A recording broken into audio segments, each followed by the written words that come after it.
Fala aí, sardinhada, como que vocês estão, beleza? Fazendo mais um vídeo pro canal. No vídeo de hoje a gente vai falar então do XPLG11, um fundo da XP de logística, um fundo também bem grande. E vamos ver um pouquinho como que tá as atualizações do mês de janeiro desse fundo, né? Que divulgou o relatório, acho que já tem uma semana. Lembrando que não é recomendação de compra nem de venda, vocês são responsáveis aí pelas escolhas de vocês, eu não sou analista.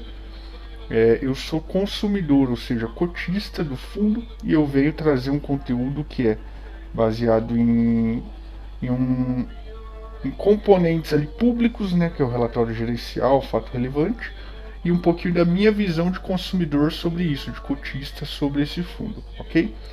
Aproveitando, ajuda o canal aí, se inscreve, curte, compartilha, deixa um comentário, indica pro amigo, pro inimigo, enfim, dá uma forcinha pro canal aí quando possível, beleza? Vamos pro conteúdo do XPLG. Falando então do XPLG, né? A minha participação, ou melhor, a participação dele na minha carteira atual é 3,1, né? Não é um volume muito grande, mas está basicamente na média aí da maior parte de FII. E aqui na carteira por segmento atual, né, ele está na logística com 12,9, é o meu acumulado da logística. Eu colocava um quadro aqui por gestora, algumas pessoas mandou aí para mim a sugestão de remover, que estava ficando confuso, já que aquele quadro ele já tem uma visão da carteira que eu quero chegar, né, e não da minha atual. Então ficou, para evitar confusão aí, uma transparência menor, eu removi aquele quadro, vou deixar só esses dois, que é a composição atual da minha carteira, e não a composição alvo que eu quero chegar. Tá? Falando de comparativos aí do fundo de indicadores, né? Deixa eu dar um zoom aqui para facilitar. VP por cota subiu um pouquinho levemente, mas basicamente o mesmo patamar. P sobre VP caiu um pouquinho, então aumentou o desconto do fundo, a cotação aí caiu mais um pouco, né, 0,8. Isso indica que o fundo está teoricamente com 20% de desconto em relação ao patrimonial. Dividend yield mensal. Antes de falar do dividend yield, eu vou pegar o gancho de novo aqui no P sobre VP, né? Eu recebo algumas perguntas, né, de algumas pessoas falando: eu vi o fundo tá com PVP de 0,70, significa que tá barato, né? Sim e não, né? Significa que ele está sendo negociado a um preço menor do que o valor patrimonial dele, né?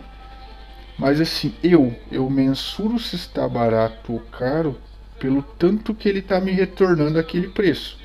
Então, por exemplo, o XPML. Eu tenho uma análise minha, que ela mensura o risco dos fundos de logística e o retorno mínimo que esses fundos têm que me dar. Aí vamos pegar como base que não é o real, tá? Mas vamos indicar que essa minha análise falou para mim que o XPML tem que me dar um retorno de 0,7. No preço que ele está hoje, ele está me dando um retorno de 0,81, né? Significa que ele estaria barato para mim, né? Até ele passar a me retornar 0,7, né, que é o do estudo, né? Aqui só como um exemplo, tá? Ele estaria barato. Aí digamos que ele subiu a cotação e o retorno dele passou a ser 0,6, né? Ele tá caro para mim. Então assim, tem muita gente que olha esse indicador puro para ver se está barato ou caro. Eu não faço isso, eu olho o retorno. Eu me baseio no barato ou caro pelo retorno mínimo que eu espero daquele fundo, né? E para cada classe de fundo eu tenho um retorno mínimo.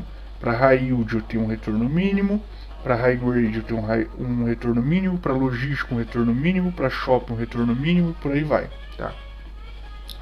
Caixa 2,45, estava até ok, caiu para 1,89, né? Aqui já coloquei umas ressalvas de asterisco ali, devia ser um laranjinho, mas é uma cor estranha ali. Porque já fica abaixo de 2%, né? É o que eu considero ali como mínimo tranquilo.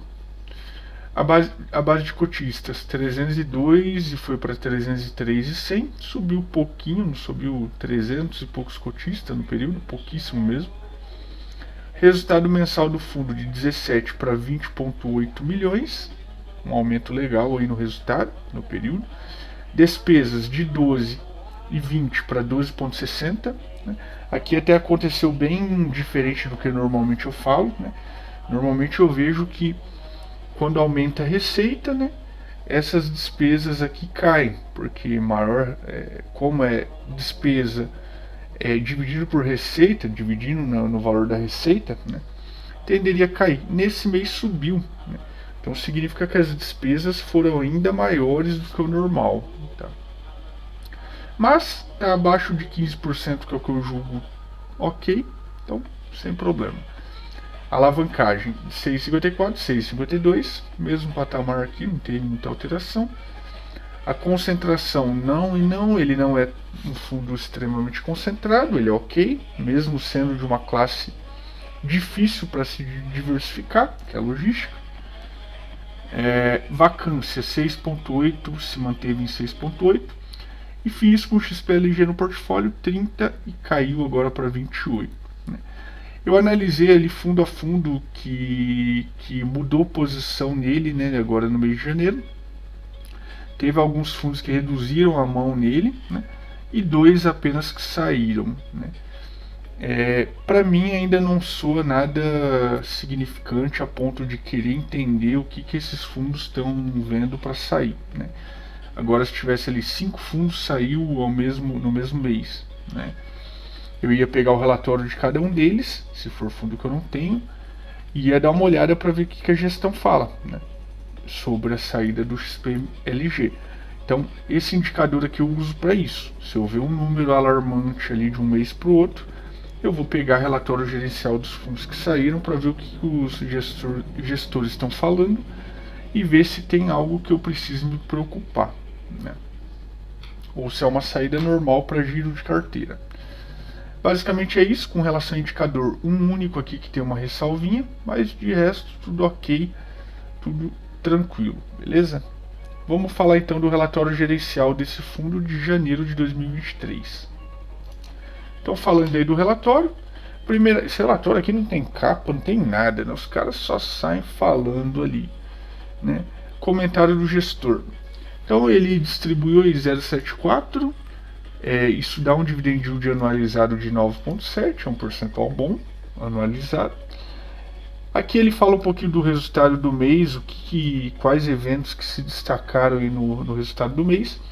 Distribuição de dividendo da RecLog São Paulo, relacionado à receita de locação do contrato celebrado com o Mercado Livre no Syslog São Paulo. 2. Recebimento de prêmios de locação do especulativo Cajamar, nos termos do comentário 8 da página 8, do especulativo Extrema e expansão Leroy. Então teve esses recebimentos aqui que eles julgam como destaques aí do período, né? Como eventos destaques do período. Aqui o PL do fundo, né? A gente pode ver em relação ao que eu apresentei no quadro anterior, que aqui nesse relatório já caiu um pouquinho, então certamente no mês que vem, naquela minha planilha de controle vai estar esse aqui, já com uma queda. Né? As taxas do fundo 0,95, 0,75, aqui dá uma cascateada, em regra de cascata conforme previsto no regulamento. E performance ele tem 20% do que exceder IPCA mais 6, né, que é o benchmark do fundo. É uma taxa sem vergonha aí. Resultado do fundo na DRE, 20,8 milhões, distribuiu 20,054, então segurou um pouquinho de reserva aqui, isso é bom. Aqui ele mostra, né, 0,77 foi o resultado, 0,74 distribuiu, então segurou 3 centavos aí de reserva. É pouco, mas tá ok, tá bom. Tudo isso aqui eu não comento. Portfólio do fundo, né, 91% da carteira imóvel, 7% é FII, 2% é aplicação financeira. Uma carteira bem ok, não vejo problema nesses percentuais. Tipologia dos contratos do fundo, 62 atípico, 38 típico. Até um volume muito bom aqui de atípico, né? Um volume alto. Locatários, aqui ele fala um pouquinho dos locatários, Via Varejo, Leroy, GPA, Renner. O grande problema de fundo de logística é que boa parte do locatário vai ser varejo, né? E varejo a gente sabe que é um setor difícil, se a gente pega o que o próprio Barsi fala por aí, né? Toda empresa de varejo vai quebrar um dia, né? A questão não é qual, a questão é quando, né? Então, assim, é bem complicado. E aqui, inclusive, eu destaquei a B2W, que é americana, né, com 7%. Então, a participação dela aí como locatária é 7% do fundo, da carteira do fundo. Aqui o setor de atuação dos locatários, 54% é comércio varejista, é o que eu acabei de comentar. Aqui ele fala da correção dos contratos, né? A maior parte é pelo IPCA, isso aqui é normal, tá virando quase que padrão. Atualização dos contratos mês a mês, aqui o tanto que tem de contrato em cada mês para ser atualizado. Vencimento dos contratos e revisional. Revisional, né? 2023 não tem nada, tá tranquilo. 2024, 11%. Já o vencimento em 2023, 8% vence agora. 2024, 12%. Ainda assim, pouco aqui nesses próximos 2 anos, né? 2 anos, 2023 e 2024 inteiro. A evolução da vacância, então aqui ó, de julho de 2022, a vacância basicamente só caiu um mês, só que teve uma alta, depois caiu e está aí num patamar bem legal de 6,8%, não é um patamar ruim, tá? A composição física consolidada do fundo, 14% Leroy, 10% Via Varejo, 9% B2W, que é Americanas, e por aí vai, tá? A diversificação do fundo aqui em regiões. Então assim, dá para ver que ele atua em mais ou menos aí 5 regiões, né? Pelo tamanho, 6 regiões aqui, ó. 2, 3, 4, 5, 6. Em 6 regiões, pelo tamanho do mapa do Brasil, a gente vê que é pouco, né? Mas são as regiões aí mais aquecidas para atuação aí de comércio e consequentemente de galpão. Aqui um pouco dos imóveis que ele tem, né? Ele fala um pouquinho de cada um, dá detalhes aí de cada um. Aqui eu acho que seria legal ele colocar a vacância de cada um, né? Eles não colocam, então a gente fica meio assim de qual que está com vacância, qual que não está, se é um ativo bom, um ativo ruim. Então faltou alguns dados aqui nesse detalhamento dos ativos, tá? Na minha visão. Mas, em contrapartida, eles também colocam o próximo quadro aqui. Aqui é imóvel que está em construção, ainda em desenvolvimento, ou melhoria, tal, expansão. Tem as fotos aqui, bem legal isso aqui. E aqui ele coloca um detalhamento dos contratos de locação, né? Então a gente consegue ver aqui ativo por ativo, né? A área construída. Aqui ele não fala área, ele só fala construída, mas não fala o quanto que está dentro desse. Será que isso daqui já é o quanto que está para mobile mesmo? Né? É um pouquinho confuso. Vamos tentar fazer uma conta aqui, ó. A mobile. Esse é o Cajamar. Vamos aqui, ó, no Cajamar. Cadê Cajamar? Cajamar. Tem uma área construída de 125 mil metros quadrados. 125 mil. Se a gente volta lá, 70 mais 27, né, dá 97. Então fica faltando área aqui. Certamente tem um pouquinho de vacância. Então assim, não dá para ter uma clareza aqui sobre a vacância de cada ativo. Dá para de repente fazer algumas contas aqui, se basear e tentar chegar.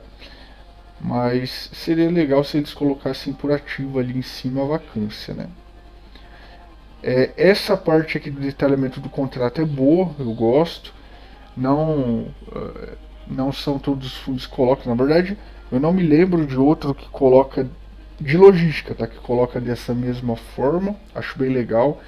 Você vê qual contrato é atípico, qual que é típico, o mês de correção de cada um, ó, o vencimento de cada um. Então assim, bem legal essa parte, tá? Quem é o locatário e tal. Aqui na perguntas e respostas eu achei curioso que eles estão colocando bastante coisa da Americanas, né? Então a primeira que vem aqui é um fato relevante que foi da Americana, tal, tava pagando tudo certo, não sei o que. Segundo que veio aqui, dia 26/1, atualização da situação da Americanas.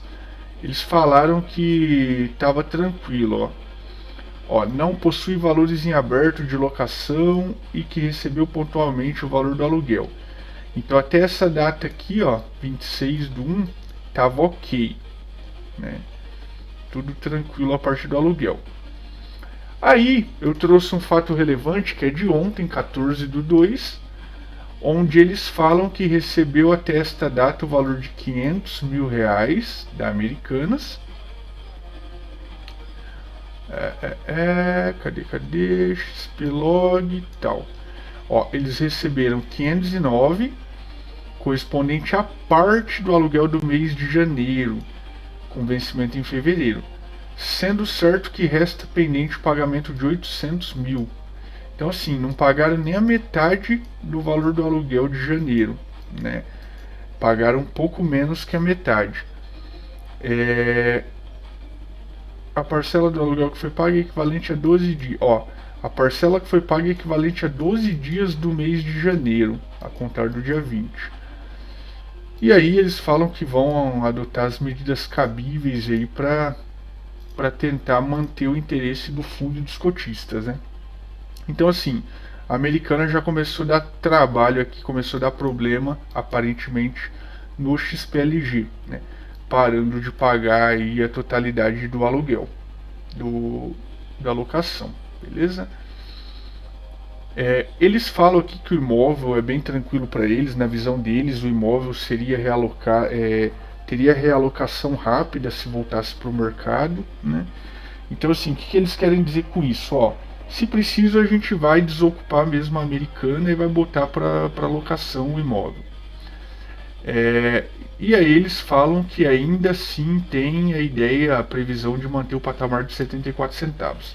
Então esse é um fato relevante de ontem, que eu deixei para apresentar junto com o relatório aqui, e mostrar essa questão da Americanas no XPLG. Então voltando para o relatório, aqui ele mostra quantos a pagar, sem tanto detalhe, mas até que mostra informações boas, indexador de cada dívida, ó, o vencimento, se está em carência ou se não está, quando começa aqui os pagamentos e tal, né?